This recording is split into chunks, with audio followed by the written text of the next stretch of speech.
ಪ್ರಶ್ನೆ ಏನ್ ಬರ್ತಾ ಇದೆ ಅಂತಂದ್ರೆ ಅವರಿಗೆ ಕೊಟ್ಟಿರುವ ಖಾತೆ ಬಗ್ಗೆ ಅಸಮಾಧಾನ ಇದೆ, ಉಸ್ತುವಾರಿನೂ ಕೂಡ ಬೇಡ ಅಂತ ಆಗಿದೆ. ಅದಕ್ಕೆ ಅವರು ಈ ಪತ್ರದ ಮುಖಾಂತರ ಬಹಳ ಗೌರವಪೂರ್ವಕವಾಗಿ ಹೊಣೆಗಾರಿಕೆಯಿಂದ ನನ್ನನ್ನು ವಿಮುಕ್ತಗೊಳಿಸಿ ಅಂತ ಹೇಳ್ತಿದ್ದಾರೆ. ಸರಿಯೇ? ಇದೊಂದು ಪಾರವನ್ನ ಧ್ವಜಾರೋಹಣ ಹೊಣೆಗಾರಿಕೆ ನೀಡಿದ್ದು ಹಾಜರಾಗೋಕೆ ಸಾಧ್ಯವಾಗದ ಕಾರಣ ಅಂತ ಬರೆಯೋದ್ರ ಬದಲು ಕೇವಲ ಮೇಲಿನ ಫಸ್ಟ್ ಪಾರ ಸೆಕೆಂಡ್ ಕಡೆಯ ಒಂದು ಪಾರ ಬರೆದು ಕಳಿಸಿದ್ರೆ ಈ ಕಾಂಟ್ರವರ್ಸಿನೇ ಆಗ್ತಿರ್ಲಿಲ್ವೇನೋ. ಈಗ ಪ್ರಶ್ನೆ ಮಾಡ್ತಿರೋರು ಏನ್ ಹೇಳ್ತಿದ್ದಾರೆ, ಸ್ಪೆಸಿಫಿಕಲಿ ಧ್ವಜಾರೋಹಣ ಮಾಡ್ಲಿಕ್ಕೆ ನನಗೆ ಹೋಗೋಕ್ ಆಗೋದಿಲ್ಲ ಅಂತ ಬರ್ದಿರೋದು ಅವರ ಆದ್ಯತೆಯನ್ನ, ಹಾಗೆ ಈ ಕಾರ್ಯಕ್ರಮದ ಬಗ್ಗೆ ಅವ್ರಿಗೆ ಇರ್ತಕ್ಕಂಥ ಗೌರವವನ್ನ ಪ್ರಶ್ನೆ ಮಾಡೋ ಹಾಗೆ ಮಾಡಿದೆ. ಇದು ನಿಜವಾಗ್ಲೂ ನೆಸೆಸಿಟಿ ಇತ್ತ ಪತ್ರದಲ್ಲಿ ಇದನ್ನು ಬರೆಯೋದು ಕಾಂಟ್ರವರ್ಸಿ ಆಗ್ಲಿ ಅಂತಲೇ ಇದು ಬರ್ದಿದ್ದಾರಾ ಅನ್ನೋ ಅನುಮಾನ. ಈಗ ನಾನು ಇನ್ನೂ ಒಂದು ಹೆಜ್ಜೆ ಮುಂದೆ ಹೋಗಿ ಹೇಳ್ತೇನೆ. ನಾನು ನಿಮಗೆ ಇದೇನು ಮೊದಲನೇ ಪ್ಯಾರಾಗ್ರಾಫಲ್ಲಿ ಬರೆದಿದ್ದಾರಲ್ಲ, ನನಗೆ ಈ ಜಿಲ್ಲೆ ವಿಜಯನಗರ ಜಿಲ್ಲೆ ಉಸ್ತುವಾರಿ ಬೇಡ ಅಂತ, ಅದು ಸರಿ, ಅದು ಅವರ ಆಯ್ಕೆ. ಬಹುಶಃ ಅದನ್ನ ಖಾಸಗಿಯಾಗಿಯೂ ಕೂಡ ಪಕ್ಷದಲ್ಲೂ ಕೂಡ ಚರ್ಚೆ ಮಾಡ್ಬೋದಿತ್ತು, ಅದಕ್ಕೊಂದು ಪತ್ರ ಬರೆಯೋ ಅಗತ್ಯ ಇರಲಿಲ್ಲ, ಅದಿರಲಿ. ಆಮೇಲೆ ಈ ಚುನಾವಣೆಗಳ ಬಗ್ಗೆ ಹೇಳ್ತಾರಲ್ಲ, BBMP ಚುನಾವಣೆ ಇದೆ ಹಾಗೆ ಅಂತ, ಇನ್ನೂ ಕೂಡ ಈ ಚುನಾವಣೆಗಳ ಜವಾಬ್ದಾರಿಗಳನ್ನ ಇಂಥವ್ರು ಇಂತಿಂಥ ಕೆಲಸ ಮಾಡಬೇಕು ಅಂತ ಕಾಂಗ್ರೆಸ್ ಪಕ್ಷದ ಅಧ್ಯಕ್ಷರು ಹೇಳಿಲ್ಲ. ಹಾಗಿರುವಾಗ ಯಾಕೆ ಇವರು ಸಡನ್ ಆಗಿ ಅದನ್ನು ತಮ್ಮ ಮೇಲೆ ಹೇಳ್ಕೊಂಡಿದ್ದಾರೋ ಗೊತ್ತಿಲ್ಲ. ಆಮೇಲೆ ಬರೀತಾರೆ, ಮುಂದುವರೆದಂತೆ ಸ್ವಾತಂತ್ರ್ಯ ದಿನಾಚರಣೆ ಧ್ವಜಾರೋಹಣ ಹೊಣೆಗಾರಿಕೆ ನೀಡಿದ್ದು ನಾನು ಹಾಜರಾಗಲು ಸಾಧ್ಯವಾಗದ ಕಾರಣ ವಿನಾಯಿತಿ ನೀಡಲು ತಮ್ಮಲ್ಲಿ ಕೇಳಿಕೊಳ್ಳುತ್ತೇನೆ. ಏನಂತಾರೆ, ಧ್ವಜಾರೋಹಣ ಹೊಣೆಗಾರಿಕೆ ನೀಡಿದ್ದು, ಧ್ವಜಾರೋಹಣ ಹೊಣೆಗಾರಿಕೆ ಅಲ್ಲ, ಕರ್ತವ್ಯ. ಇದೇ ವಾಕ್ಯವನ್ನ ಮುಂದುವರೆದಂತೆ ಸ್ವಾತಂತ್ರ್ಯ ದಿನಾಚರಣೆ ಧ್ವಜಾರೋಹಣದ ಕರ್ತವ್ಯವನ್ನು ನಿಭಾಯಿಸುತ್ತೇನೆ ಅಂತ ಬದ್ಬಿಟ್ಟು ಮುಗಿತಲ್ಲ, ಇನ್ನೊಂದು ಹೆಜ್ಜೆ ಮುಂದೆ ಹೋಗಿ ಅದು ನನ್ನ ಸಂವಿಧಾನಿಕ ಮತ್ತು ಒಬ್ಬ ಒಳ್ಳೆ ನಾಗರಿಕ ನನ್ನ ಕರ್ತವ್ಯ, ಅದು ಆ ಕೆಲಸ ನಾನು ಮಾಡ್ತೇನೆ. ಆಮೇಲೆ ನಮ್ಮ ಈ ರಾಜಕೀಯ ಉಸ್ತುವಾರಿ ಇನ್ನೂ ನೋಡ್ಕೊಂಡು ಹೇಳ್ಬೋದಿತ್ತಲ್ಲ. ಒಂದೇ ದಿವಸದಲ್ಲಿ ಏನು ಬದಲಾವಣೆ ಆಗೋದಿತ್ತು, ಅದು ಕೂಡ ನೀವು ರಾಷ್ಟ್ರದ ಧ್ವಜಾರೋಹಣ ಮಾತಾಡ್ತಿದ್ದೀರಿ. ಆಮೇಲೆ ಇದು ಯಾಕೆ ನಾನು ಈ ನಮ್ಮ ರಜಾಕ್ ಮತ್ತು ದಿಲೀಪ್ ಕೂಗಾಡ್ತಾರಲ್ಲ, ಯಾಕೆ ಈ ಕೂಗಾಟಕ್ಕೆ ಒಂದು ಹೊಸ ಅರ್ಥ ಇದೆ ಅಂದರೆ, ಚಿಂತನೆಗಳು ಹೇಳ್ತಾ ಇದ್ದೆ ನಾನು. ರಜಾಕ್ ಅವರು ವೈಯಕ್ತಿಕ ಅಲ್ಲ, ದಿಲೀಪ್ ವೈಯಕ್ತಿಕ ಅಲ್ಲ, ಸಂಘಟನೆ ಕೂಡ ಅಲ್ಲ. ಈ ಭಾರತದ ಸ್ವಾತಂತ್ರ್ಯ ಸಂಗ್ರಾಮ ಮತ್ತು ಭಾರತದ ಸಮಾಜ ಏನು ಇವಾಲ್ವ್ ಆಯ್ತಲ್ಲ ಸ್ವಾತಂತ್ರ್ಯ ನಂತರ ದಿನಗಳಲ್ಲಿ, ಇಲ್ಲಿ ಎರಡು ಮುಖ್ಯ ಗುಂಪುಗಳು ಈ ದೇಶದ ಧ್ವಜಕ್ಕೆ, ಈ ದೇಶದ ಸಂವಿಧಾನಕ್ಕೆ ವಿರೋಧ ವ್ಯಕ್ತಪಡಿಸಿದ್ವು. ಒಂದು ಮುಸ್ಲಿಂ ಲೀಗ್, ಇನ್ನೊಂದು RSS. ಗೋಲ್ವಾಲ್ಕರ್ ಪತ್ರ ಬರೀತಾರೆ, ಮೂರು ಅಂಕೆ ನಮ್ಗೆ ಶುಭ ಅಲ್ಲ, 3 ಅಂಕೆ ಧ್ವಜ ಇಲ್ಲ ಅಂತ. ಆಮೇಲೆ ಖಾಸಗಿ ಒಂದು ನಿಮಿಷ ಮುಗಿಸ್ತೇನೆ ರಜಾಕ್. ಮುಸ್ಲಿಂ ಲೀಗ್ ಜೊತೆ ಲೆಟ್ ಮಿ ಕಂಪ್ಲೀಟ್ ಅದು ಮಾಡಿದ್ದಾರೆ.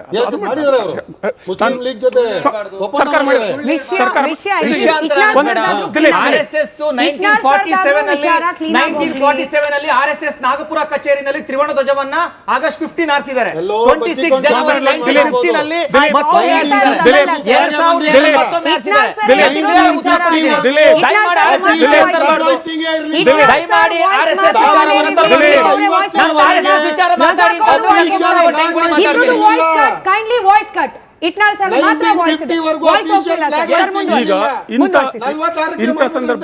ಇಂಥ ಸಂದರ್ಭದಲ್ಲಿ ಮುಂದುವರಿದು ಈ ದೇಶದ ರಾಷ್ಟ್ರಗೀತೆಯ ಬಗ್ಗೆ ತಕರಾರು ಎತ್ತಿದ್ದು ಇವೇ RSS ಮತ್ತು ಮುಸ್ಲಿಂ ಲೀಗ್.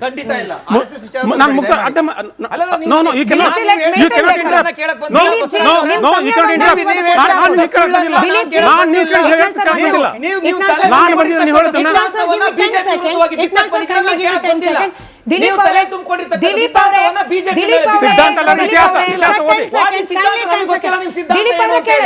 ಅವರ ಕೇಳಿಸ್ಕೊಳ್ಳಿ, ರಜಾಕ್ ಅವರು ಇಂಡಿವಿಜುವಲ್ ಆಗಿ ಬಂದಿದ್ದಾರೆ, ನೀವೊಂದು ಪಕ್ಷವನ್ನ ಪ್ರತಿನಿಧಿಸಿದ್ದೀರಿ, ಕೇಳಿಸ್ಕೊಳ್ಳಿ sir. Let's maintain a decorum. ಅವ್ರ ವಿಚಾರದಲ್ಲಿ ನಿಮ್ಗೆ ಒಬ್ಜೆಕ್ಷನ್ ಇದ್ರೆ ಅವ್ರು ಮಾತನಾಡಾದ್ಮೇಲೆ ನಿಮಗೆ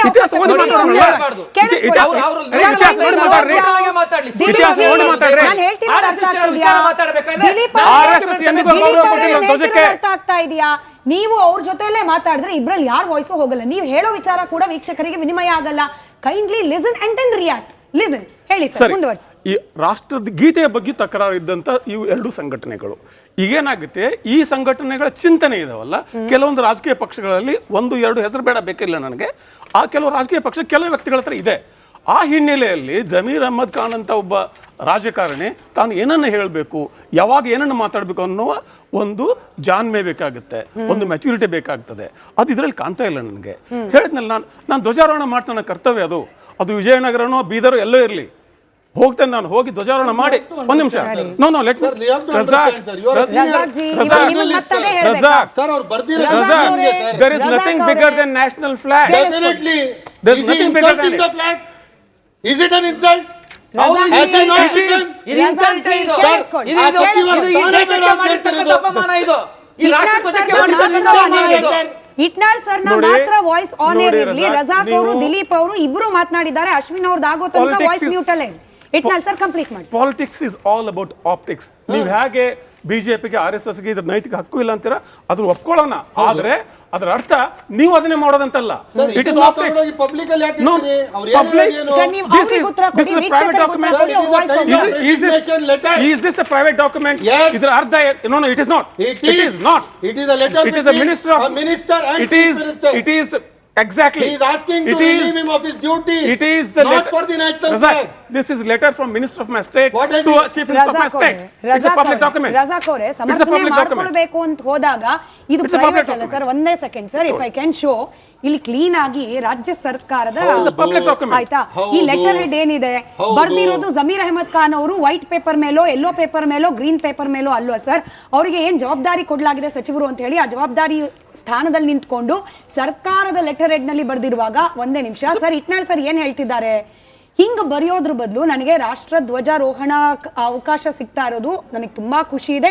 ಬಟ್ ಅದೇ ಅನಿವಾರ್ಯವಾಗಿ ಮೊದಲನೇ ಸಲ ಕೇಳಿಸ್ಕೊಳ್ಳೋಕೆ ರೆಡಿ ಇಲ್ಲ ಅಂದ್ರೆ ಮೇಡಮ್, ರಜಾಕ್ ಹಿಂದಿನ ಅವರೇ, 3 ವರ್ಷ ನನಗೆ ಅವರು- ಕೇಳಿದ ಪ್ರಶ್ನೆ ನಾನು ನಿಮಗೆ ಕೇಳಬೇಕಾಗುತ್ತೆ. ಡಿಬೇಟ್ ಮಾಡ್ತಿರೋದೇನಕ್ಕೆ, ನೀವು ಕಿರ್ಚ್ಲಿ ಅಂತಲ್ಲ ರಜಾಕ್ ಅವರೇ. ಇಲ್ಲಿ ಬಂದಿರೋದು ಕೇವಲ ಮಾತನಾಡಕ್ಕಲ್ಲ, ಬೇರೆಯವ್ರು ಮಾತನಾಡೋದನ್ನ ಕೇಳಿಸ್ಕೊಳ್ಳೋಕು ಕೂಡ ನಿಮಗೆ ಗೊತ್ತಿದೆ. ಸಾವಿರ ಡಿಬೇಟ್ ಮಾಡಿದಿರಿ. ಪೂರ್ತಿ ಪ್ರಶ್ನೆ ಕೇಳಿಸ್ಕೊಳ್ಳಿ.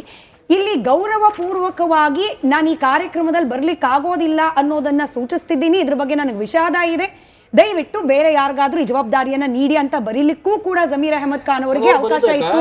ಅವ್ರಿಗೆ ಕನ್ನಡ ಬರಲಿಲ್ಲ, ಕನ್ನಡ ಬರಲ್ಲ ಅಂದ್ರೆ ಸರ್ ಇದನ್ನ ಟೈಪ್ ಮಾಡಿದಾರಲ್ಲ, ಇದನ್ನ ಟೈಪ್ ಮಾಡಿರುವ ಅಸಿಸ್ಟೆಂಟ್ ಮಾಡಬಹುದಾಗಿತ್ತು. ಕಂಪ್ಲೀಟ್ ಮಾಡಿ. ಇದರ ನಿಜವಾದ ರಾಜಕೀಯ ಅರ್ಥ ಏನು ಅಂದ್ರೆ, ಜಮೀರ್ ಅವರಿಗೆ ತಮಗೆ ಸಿಕ್ಕ ಖಾತೆಯ ಬಗ್ಗೆ ಅಸಮಾಧಾನ ಇದೆ. ಅವ್ರಿಗೆ ಅದು ಬೇಕಾಗಿದೆ. ಅವ್ರಿಗೆ ಆ ರಾಜಕಾರಣಕ್ಕೆ ನನ್ನ ದೇಶದ ಧ್ವಜವನ್ನು ಉಪಯೋಗಿಸುವುದು ಅವಮಾನಕರ.